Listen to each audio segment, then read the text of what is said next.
એકના બાળકો large story book વાંચશે બરાબર. જો ભાઈ આપણા આવા બધા એકમ હવે ફેબ્રુઆરી મહિનો આવ્યો પણ એકમ 8 પણ આવી ગયા છીએ. આપણું વાંચન પણ ખૂબ સરસ થઈ ગયું છે.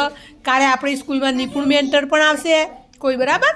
તો તમારે હું બીજી સ્કૂલમાં જવાનું છે આપણી સ્કૂલમાં કાલે કોઈ બી આવે તો તમારે આવી રીતે વાંચન કરવાનું. હા ચલો વાર્તાનું નામ શું છે ભાઈ? મરઘી અને મગર. વાંચો. એક મરઘી હતી, તેને તરસ લાગી.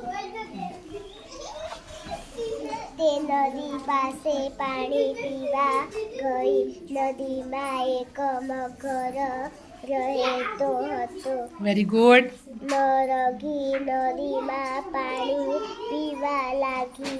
મગર બોલો, હું તને ખાઈ જઈશ. હજી થોડો મહાવરો કરો. ખૂબ સરસ વાંચો છો ભાઈ. મરઘી ડરી ગઈ. તે બોલી, મને છોડી દો, હું તો તમારી બહેન છું. મગરે મરઘીને જવા દીધી.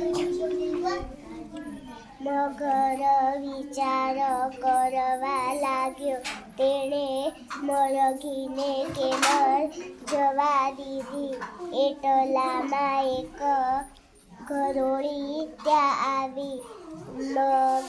મગરે ગરોળીને પૂછ્યું, બોલો તો મરઘી મારી બહેન કેવી રીતે થાય?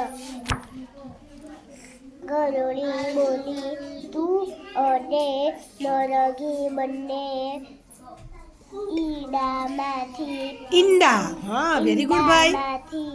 પેદા થયા છો. એટલામાં માટે તમે બંને ભાઈ બહેન છો. Very good. શેમાંથી પેદા થયા હતા બેટા? ઈંડામાંથી. વેરી ગુડ ભાઈ.